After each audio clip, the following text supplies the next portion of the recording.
Right, everyone, and welcome to the podcast with George. So, this is the 30th episode. So, every 10 episodes, we look at the trending page. So, let's go through this then. Roberto for... It's the first time I'm doing this bit. I'm tired. I know you've done it with the others before. Yeah, I've done it with Aaron before, yeah.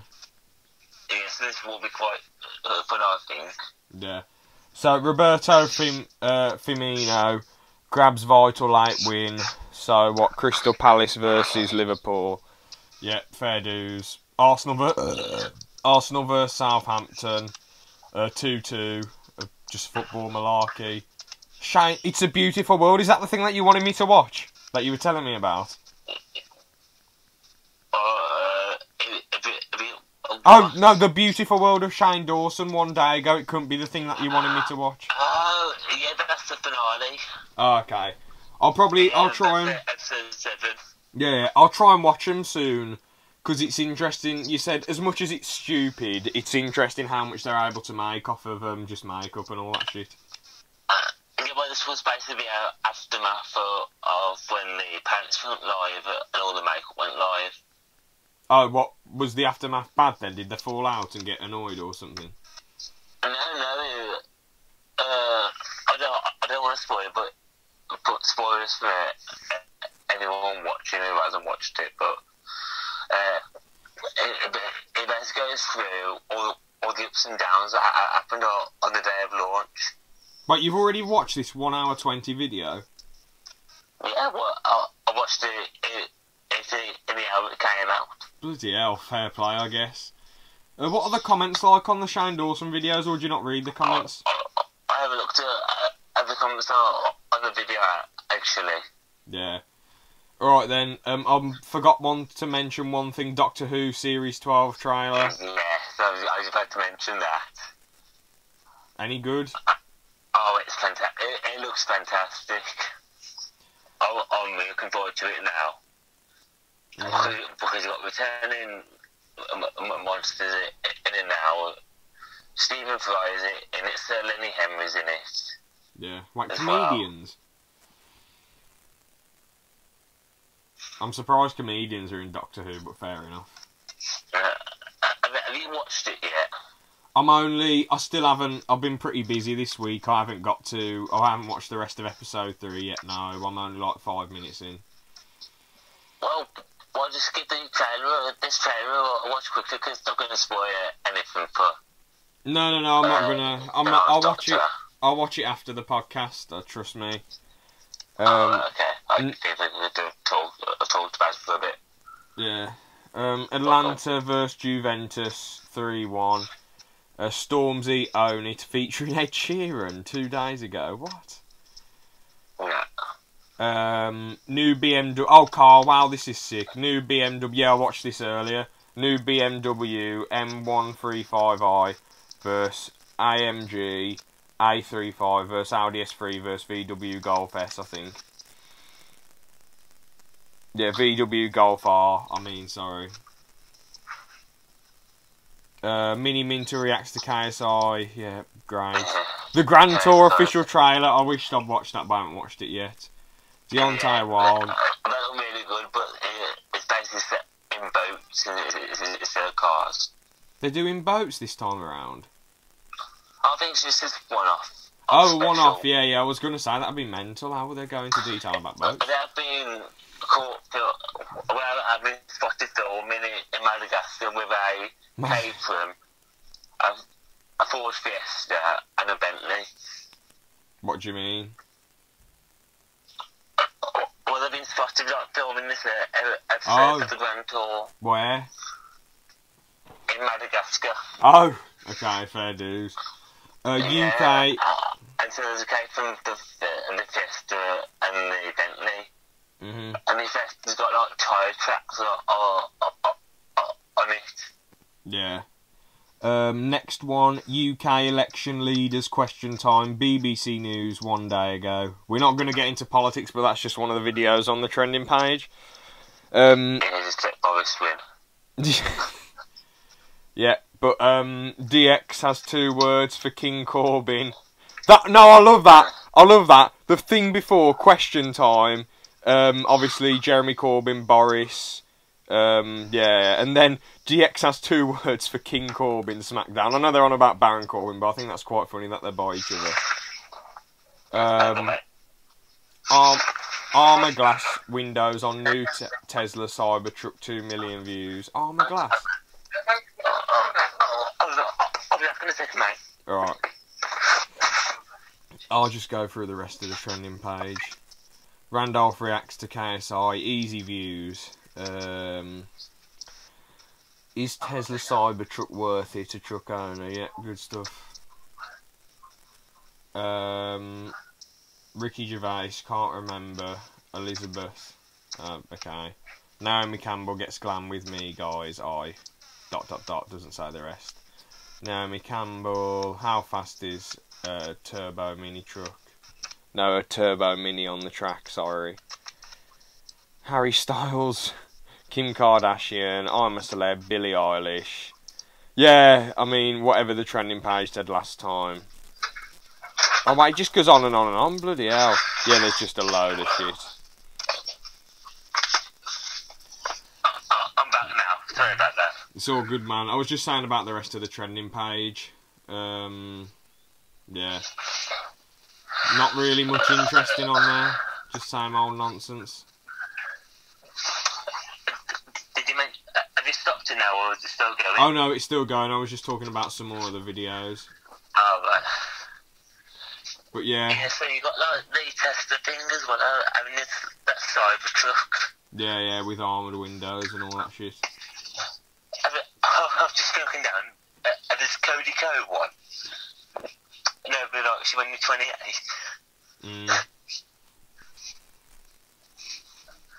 Yeah. So what some rubbish does get on the trending page, doesn't it? Yeah, total crap sometimes. I was gonna say though, what? Oh yeah, so a random conversation now. I was walking around the hospital that I work at delivering things, and I didn't really pay much attention to this, but I went to this place called the Daycase Theatre. It's when people get rolled in, and it looks pretty scary. When people are being woke up, you think, what has it been like for them? Having an operation, they've been asleep, knocked out, then they woke up and they're having air things put in and all this crap. And you think, bloody hell. So I've never had a proper operation. I had an injection in my knuckle, which sadly didn't work, a steroid injection. But yeah, that, you know, I've said about that on a previous podcast briefly. So that I didn't get put to sleep. It wasn't really that bad. But you had an operation on your toes, didn't you? I did, yeah. Well, I didn't get put to sleep, but I had local anaesthetic put in. Bloody hell! So you was awake when they were messing with your toes? Yeah. Oh God! You'd have 2 injections in each toe. But then it was...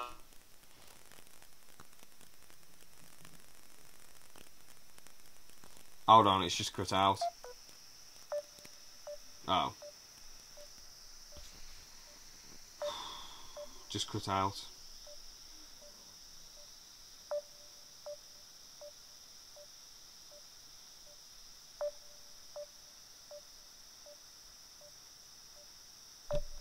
Alright, sorry, a bit of internet issues there. Sir George, you were awake when they were messing around with your toes? I was awake, yeah, but basically... You had an injection? A local anaesthetic in my toe. What did they do to your feet then? What did they do to your feet then? Well, basically the main them. Yeah. By putting 2 needles in the base of my toe. Mhm. And then basically I had to cut down the side, right down to the end of the nail, and basically take that off. They took the nail off? Yeah, what the side of it. Oh, the side. On each side. Oh. Then what happened? Well, basically I just had to have like a couple of bandages put around on it. So they got rid of like the infection stuff then? Yeah, basically. And it's been better since? Because it took like 2 years to get that totally better, didn't it? Well, yeah, you're right. At least it's gone now, but that'd be horrible having your toes. Bloody hell! So you didn't. Oh, did you just look? You can watch it as well. You watched it. Oh, yeah. Why did you look at it? What is it? It's all not when it's right in front of you. Didn't you close your eyes or look away? It didn't really bother me. The worst thing was the needles to me. Oh, what did you think of the needles then? What were you trying to like? Really painful. Yeah. So I remember. Look, it's where your bone is, so there's not a lot of fat. Yeah. It really, and definitely it's two of them. In the Yeah. centre. When I had the injection, the local anaesthetic, well, both of the anaesthetic really stung. I just didn't look, and the steroid injection hurt a bit. I just didn't look. I didn't look, man. I didn't want to look. You know, I don't know how you looked at your toes being cut open. Oh, bloody hell. Well, you can feel a move, but you kind of feel like if like the move your toe to the side, you can feel that, but you wouldn't feel like any pain or anything. So, could you be put to sleep if you wanted to, though? I don't know about the nails because it's such a small job, basically. So they only put you to sleep if it's a massive job? Well, yeah, I think if it's like surgery, on the body or something, they'll put you to sleep. Mm-hmm. It's like cutting your stomach open or something like that. Yeah. Did you have to not eat or drink then for that operation?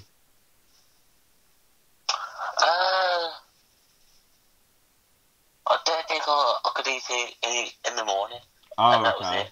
Fair dues. I think. Well, I might be wrong. I can't really remember. Actually. Yeah. Did you go to the hospital that I work at, or did you go to a different one?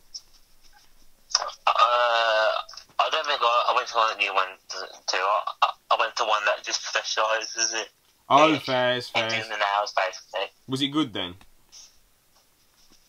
Yeah, well, it was fine. They just took me in and they did it. Was you nervous or was you not bothered? Well, what is the second time I've been done? First time I had both of my big toes done, and then the second time it was just the one. So yeah, fair enough then. So now on to the news.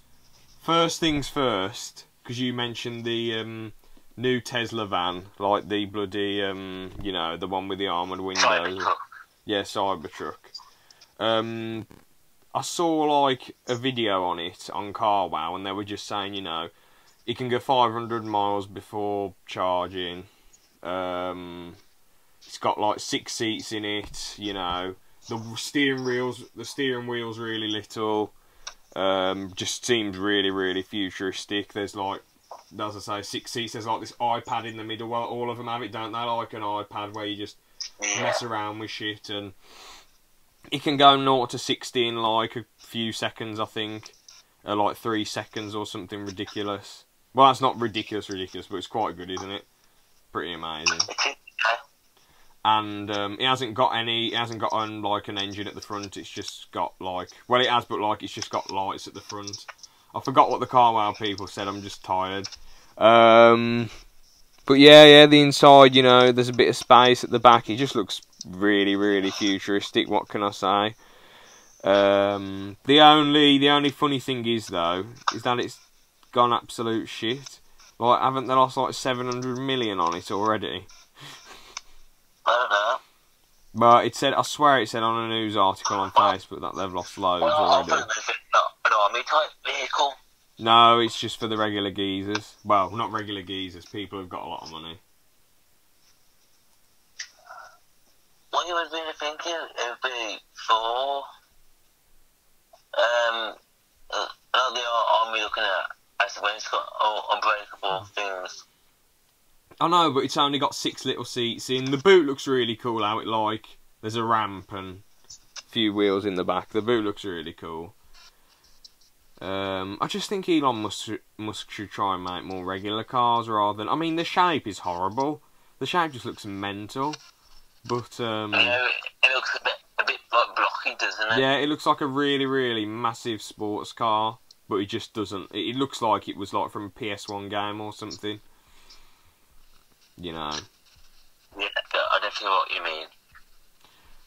But yeah, apparently it's absolutely failed, so... Have you got any thoughts on, like, the Tesla cars and these electric cars? I know before we've sort of slated them on the podcast, but what do you think of this one specifically? I don't know, when I haven't really had that much time to look at it, I see. Mm-hmm. But I think if they pointed it more towards the army, then it could have been good. Well, it doesn't really look like it's designed to go off-road. Well, yeah, but seriously, it looks bomb-proof. Really. Bomb-proof? But it's but more bulletproof. The windows aren't bulletproof. Oh, wait, no, they are, aren't they? Sorry. The armoured windows. Yeah, well, you can see a picture of the windows. Yeah, sorry, yeah. The armoured windows. But it does look like it would be good for the army or something like that. Mm-hmm. Yeah. I've got an interesting question. If you could have any fictional car from a film, what would you have? Now, my choice isn't really fictional, but it was in a film. You know, you probably wouldn't be able to drive it round. Which one's that? The Tumbler from the Dark Knight series. Yeah. Well, I think it's an actual car. No, yeah, it's an army vehicle, but I mean, you can't drive it round down the streets or anything. Oh no. It's well too big. I think I'd have to go with the original kit from Knight Rider. I'll look that up. Kit from Knight Rider. It's Pontiac.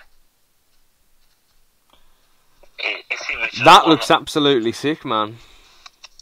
No, hold on. Are you the one from 2008 or the original 1981? I don't know which one it is. I'm just looking up Hang on. Google images.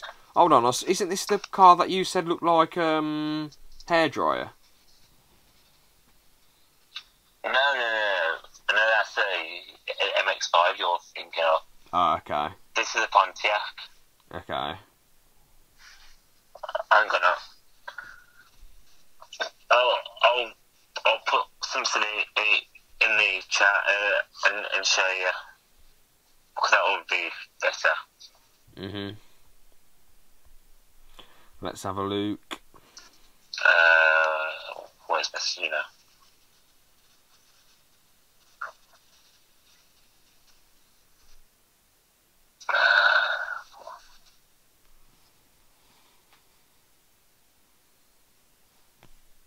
Here we go. It should be in the group chat now. Alright. Let's have a look. For you to look at. Knight Rider. Alright then. NBC. Oh, dun dun dun dun dun. That show, yeah. You actually watched this show? Yeah. I didn't think it was your sort of gig, but mind you, you've watched the A-Team and all that stuff, haven't you? Oh, it's much better than the 18. They did a 2008 remake as well. Which that was quite good as well. But yeah, and did one series of that for some reason. So that's the one you'd have then? Yeah. Alright then. Or the 2008 version of it. Just so, anyway, next news story then. Now, apparently, this is just what some geezer at work showing me, so it seems quite true. Jake Paul has moved a 4-year-old called Titus and his family into his house, into like his mansion. I have no idea. Yeah, look it up. I don't know which video it is. He just showed me a clip and I was like, what is going on? It's just really, really bizarre. Well, I spoke with Jake Paul that after Logan Paul lost his match with KSI, and Jake Paul was crying. It now came out that he was using an ice cube. Yeah. That's basically show that he was fake funny. Ridiculous. Alright then, so I've looked up Jake Paul Titus, and there's this channel called Travancore. I should have researched this before, but I really can't be arsed. And it's just Titus, or however you say it, singing a load of songs or doing weird videos. And the thing is, Titus, Travancore. No, what's scary though, bro, is that he's on 3.7 million subs, and he's only like 4 years old. The thing is, he's not going to have a normal childhood at all. He's going to be on drugs when he's older, and he's going to have a bunch of fake people around him, and because he's only 4, he's not going to know how to deal with the fame. I mean, if you are going to have someone to teach you how to deal with fame, the last person you want is bloody Jake Paul. He's hopeless. Well, people call him Mini Jake Paul, that's why he's so popular. He's basically the mini version of Jake. If you was 4, would you want that for your family? If you not Jake Paul per se, but like any big YouTuber, and they're giving you loads of money and giving you all this attention, would you accept it or not? No. If it's going to do something like that to a child. You wouldn't even do it for 4 million quid? No. Fair dues, man. Me neither, because... a lot more for my kid to hang around Jake Paul. Jesus Christ. Yeah. Thing is, you want... the thing is, you want a normal childhood. You don't want to be, like, bombarded with a load of nonsense, you know. Yeah. That's the way I see it anyway. Next bit of news, Joker 2 is apparently, you know, there's been loads and loads and loads of rumours. What do you think about that? I don't know. I think they should just leave it the way it is. Yeah. I sort of think that, because the reason why... I don't think it needs a sequel, does it? Yeah. The reason why it was so special was because there wasn't any... it was just like an origin story. We didn't know anything about this Joaquin Phoenix, you know. Well, we knew about the actor, but I mean, we didn't... Oh, what's his name? Arthur Fleck. We didn't really know much about Arthur Fleck. There was a mystique to it, you know. He was just some random geezer. No bloody falling into acid. No painting himself straight away and just being evil and terrorising everything. He was actually a good geezer at first, you know. And he just lost his mind throughout the film, didn't he? Yeah, but you can sort of understand it, really. He had mental problems, he got abused loads, and it just, no one was really nice to him, and mental health wasn't really taboo like it is nowadays. You can talk about it more. Back then, it probably in the 80s or 90s, whenever it's set, it wasn't really talked about much. Yeah. But, yeah, a part of me would like to see a sequel, because it was so cool, Joaquin Phoenix, when he was being the nice, timid, good guy, when he was being the ballsy, bad guy, when he was, you know... I loved, honestly, this is just one of my favourite scenes of the year. I loved it when, you know, when those 2 FBI geezers were after him on the train. That chase was all awesome. Yeah. But then they were getting, like, beaten up on the train by all those thugs, and Joaquin Phoenix is just walking back, puts the mask on, looks at them, then walks off. That was one of the coolest things I'd ever seen, man. That was so amazing. I'm happy when he's winning, though. I was happy when he shot those thugs. I was happy when he got away from the FBI, to be honest. Everything's been going wrong for this geezer, and he's just fighting back. And in the cinema, I screamed, yes! When he shot those guys. I was so happy, because there was scumbags, there was arseholes. I was the only one who was happy about it in the cinema, but still, I was so glad. I was like, come on! You know. I was kind of, all the other deaths, I don't know, fuck the FBI people. Like, in real life, they're alright. I'm not saying I don't want anyone to come for me. But, like, in the film, I was angry at him, you know. I was like, oh, you know, come on, Joker, yes. That's how the film gets you, though. You want Arthur Fleck to win, you know. Yeah. And talking about films, we went to see one, didn't we? Yeah, we'll talk about that in a sec. So, but just one last thing about Joker 2, if there is one. If he's just going around terrorising the city, that'd be cool. If he's fighting Batman, I don't really see the point, because we've seen that. a million, billion times. I'd rather him just go around terrorising the city. I don't think it'll be as good or as impactful as the first one if they are going to do it. Well, I saw something where the guy who made Joker has been allowed to make 2 origin stories for other different DC characters. villains.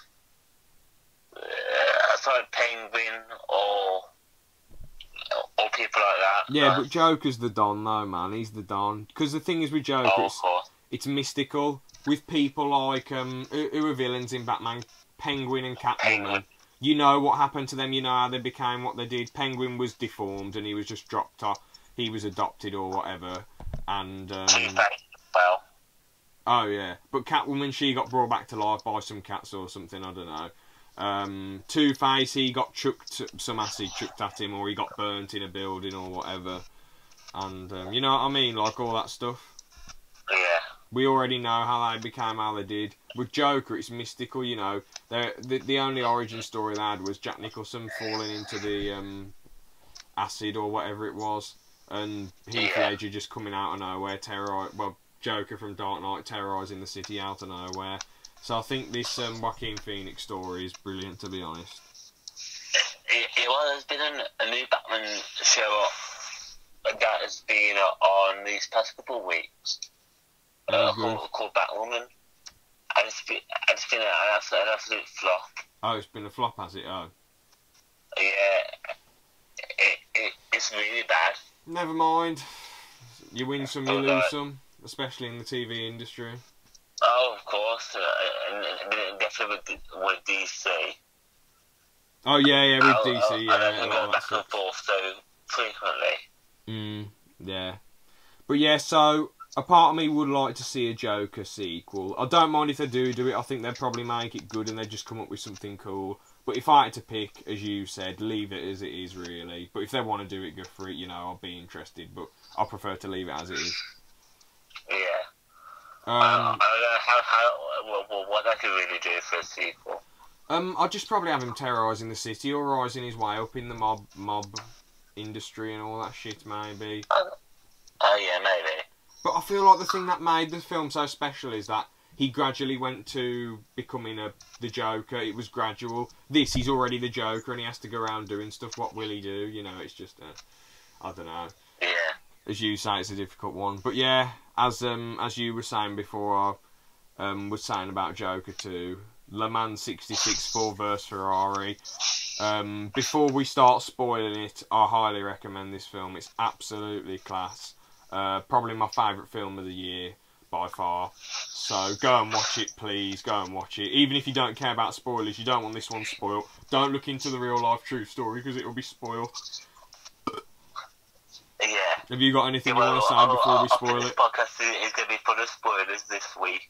Yeah. Have you got anything you want to say before we get spoiled? I thought it was fantastic. Yeah. So anyway, so spoilers now. Right off the bat, Christian Bale is just an absolute gem in this one. When he's correcting that dude about it, that rich bloke who comes in and has a go and he's having a go about the sports car and Christian Bale just totally mugs him off. It's absolutely brilliant. And the banter he's having with his wife and he has his son in the workshop and his son's messing around with Sky Electrics and all that shit. It's just class. It's absolutely awesome. And then Matt Damon... Oh no, it starts off with Matt Damon racing and then Matt Damon has a cardiac arrest, a heart attack. And then they're like, you can't race again, sir. And then Matt Damon's like, shit. So then Christian Bale goes in a race where he nearly gets disqualified for... What did they disqualify him for at first? I'm trying to think. It was something to do with the back of the boot. The boot was too small, I think. Yeah, and then he just bashed it. And then he just bashed it with a wrench or something. With a wrench. He got a hammer and just started... That was it, yeah. Beating it in with it. Yeah, he was just amazing in it. What's his name? John. He was from The Punisher and Walking Dead and Wolf of Wall Street and all that stuff. John. I was it. John Cena. No, it's John Berth. I can't say it. Bernthal, whatever. Hold on, let's get it up on Google Translate. This is embarrassing, but I don't care. Google Translate. John Berthnell. John Berthnell. Alright then. So John Berthnell was cool in it because obviously you had that fat cat geezer. What was his name? Leo, and he was trying to mess everything up. We're trying to swear less on the podcast, just to make it. I don't know. Yeah, just for the laughs. So. I don't sit the chance it down. Huh? Oh yeah. If it ever gets monetised, you know, we don't. And the thing is, if people find the podcast and I'm effing and jeffing, like if somehow people from work or my family find it, you know, and I'm effing and jeffing on there, might not be as good to listen to. So, yeah, as I say, he messes everything up, this big wig cat. And it's interesting because he's like, oh, Ken Miles, he can't be the face. He's not good enough. He's not the picture-perfect bloke that we want. It just shows when upper management, when higher-up people have their say on certain things, they're really nitpicky. They want this false idea of perfection. They don't want the regular bloke who fixes cars and loves his cars. They want the pretty boy American, you know what I mean? To advertise him. And it shows that sometimes when upper management gets involved with regular things that they shouldn't be getting involved with, it does mess shit up. I just mean on the racing scene. I don't know about other walks of life. Possibly, you know, maybe not. But in this film, upper management messed up a lot of shit. So yeah, Ford versus Ferrari. Ford after wanted to make a car that beat Ferrari, but the way it's executed, just the characters, the drama, some funny moments in there, you know, some tense moments. I like when they were fighting. I thought that was quite funny. Yeah, and the races, all the racing in the film was brilliant. All the car driving scenes were just fantastic. Absolutely loved them. So what was good about the film, all the things I mentioned? What would you say is bad about the film? Because I can't really think of much. I couldn't tell you what. Maybe, I don't know, maybe you could say, oh, it went on a bit too long. I don't know. I wanted it to be longer. Yeah, same. But I'm just saying maybe being nitpicking. Of how they made the car. Yeah, maybe you could nitpick and say, I don't know, I'm trying to think. Didn't really get much of the Ferrari guys. I don't know. I can't think of many things to say that was bad about it, really. It was just a fantastic, amazing film. Yeah, what did you think of the ending? I was quite gutted at the end because I didn't look up the true story about Ken Miles. I just wanted to go in cold turkey. I knew the story about Ford and Ferrari, but I never knew... Oh, you didn't know about Ken Miles dying? Yeah, I didn't know what happened to Ken. What did you think then when his car blew up down the hill? It shocked me. Yeah, it's quite sad. Because what I thought was going to happen... Because you know how that bloke, what's his name, one of the dude with the slick back hair, one of Matt Damon's associates, he was saying to Christian... Ken Miles' son, oh, some of them just don't get out the car, you know. And I thought, because his door wasn't shutting, and then they slammed his door shut with the hammer, I thought he'd blow up in that race and then not be able to get out because they slammed the door shut. And I thought, oh, foreshadowing. But that would be a bit too depressing, especially for a 12A film, but you don't know what are they going to do. Personally, it was a true story. I'm thinking to myself, so they can't really alter history. But at the same time, even if it wasn't a true story, that was a decent, bittersweet ending, because it was really sad, you know, how he got screwed over by the bigwigs. But Ken Miles got all the records, all the credit, he got into the Hall of Fame. It doesn't really matter. In reality, he won, and he'll be remembered as a legend. And him dying, it just shows how, you know, unsafe race driving is really. It's quite a scary sport. Well, it was a scary sport back in the day. Nowadays, it's a lot more safer. Yeah, well, it was the brakes, wasn't it? Getting too hot. Yeah. That's why it wouldn't work. Yeah. But even, I know that was like the 60s, wasn't it? But even in like 70s, 80s and 90s, people still died, so it was even more unsafe in the 60s. But yeah, it's just, you know, he did what he loved racing. It's a shame for his family. I don't know, I just thought it was cool that he went to visit his family. It was just Matt Damon talking to, what's his name? Matt Damon's character's name? Yeah, he was just talking to. Carl Shelby. Yeah, Shelby was talking to. What's his name? Ken Miles' son, and he was just like, "Oh, you know, it's gutting, isn't it?" And he was like, "Yeah." I forgot what he said now, and then Matt Damon drove off wildly, and that was the end of the film. It was his friend. Yeah, it's just really sad, to be honest. Yeah. But, you know, those sort of films, they stick in your head more. If it had been a perfect happy ending, obviously it wouldn't have been based on the true story. If it was a perfect happy ending, there would have been change in reality. But if it was a perfect happy ending, it still would have been good, but it wouldn't have... Well, it still would have been amazing, actually, but it wouldn't have stuck in your mind as much as it did, you know. With bittersweet endings, it does stick in your mind. And this stuck in my mind in a good way. It didn't leave me leaving the cinema angry or annoyed. I just felt a bit gutted for him.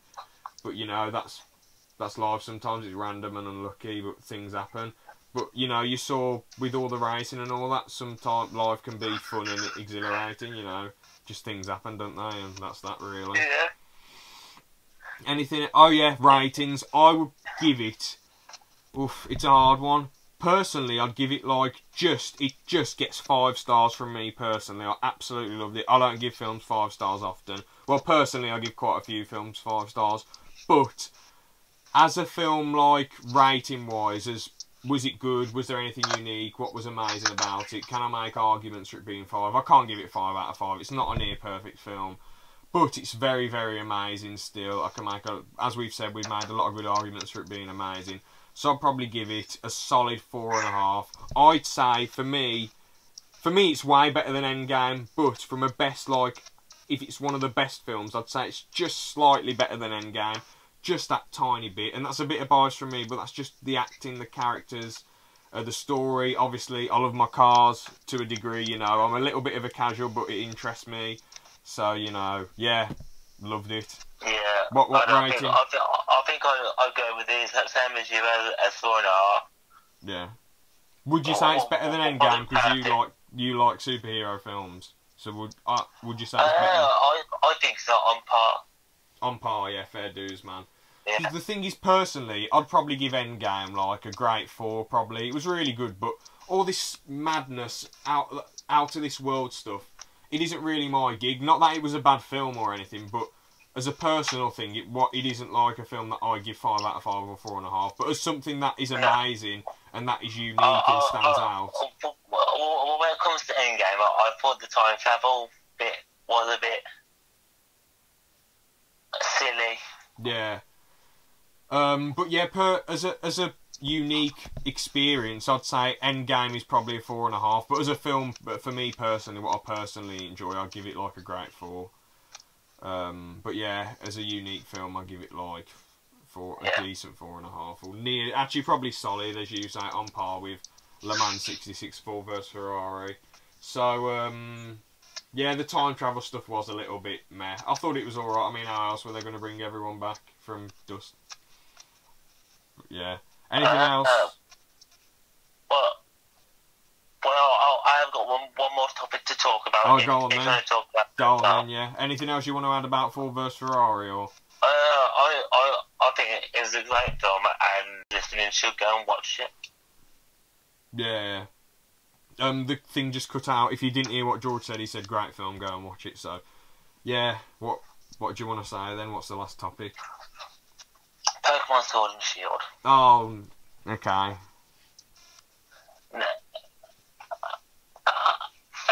Now the new games came out of the week. I think it's been about 3 or 4 weeks now. And half the Pokemon were taken out of the game. And that's what the game has been criticised about. Because half the Pokemon are gone. What you cut out then? Because half the Pokemon are gone. Yeah, well, they've taken them out for no reason, really. No. But then you got the new starters, new other Pokemon, and then you got the new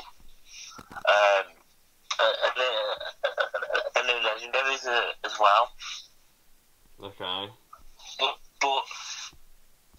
the thing is,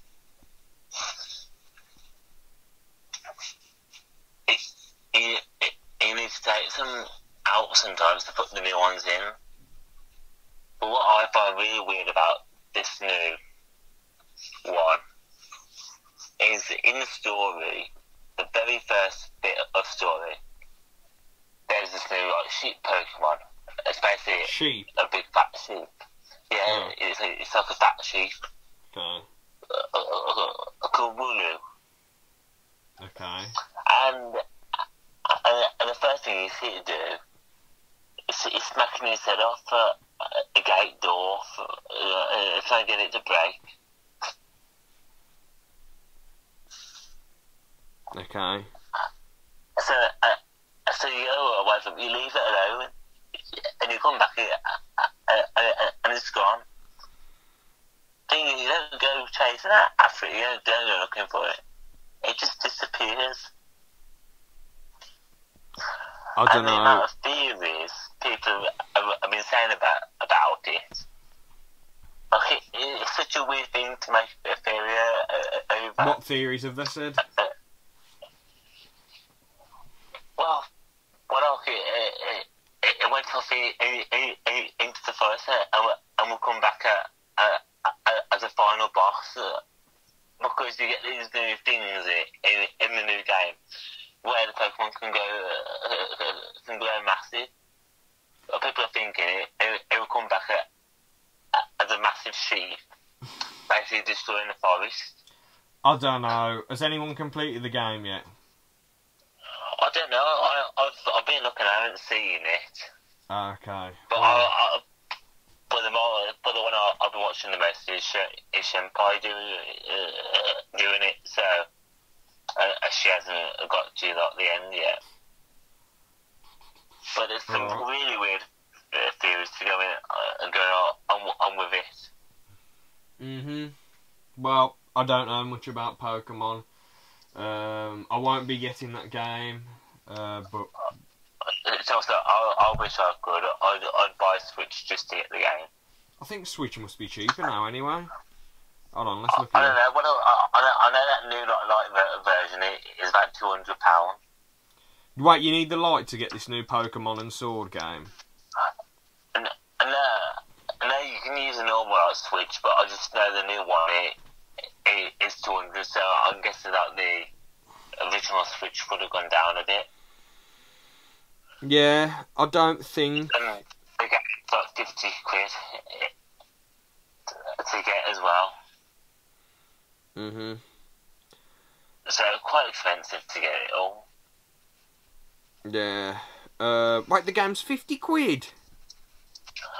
Well, I'm guessing so. Well, it's like all games now, like 50 quid. Never mind then. That I guess as it's a Switch, they've still got to make money. Yeah, 145.99 on eBay, 179.48 on Technodrome UK. Yeah, still quite a bit of money. I mean, a lot of 5-star reviews. If the game's really good, go for it. You know, it's just one of them minis. Yeah. Alright then, anyway, I think we can end here. Have you got anything else you want to add? We will never know what happened to that Wooloo. It will all be a mystery. Hopefully, because then A mystery of the Wooloo. Thing is, it's annoying when fans have all these cool theories and then the theory gets debunked by the developers and then it just ruins the conversation because they know what happened, so there's no point in theories anymore. Yeah. Anyway, yeah. We'll end it here then. Unless you've got anything else you want to add. No, I think I'm done.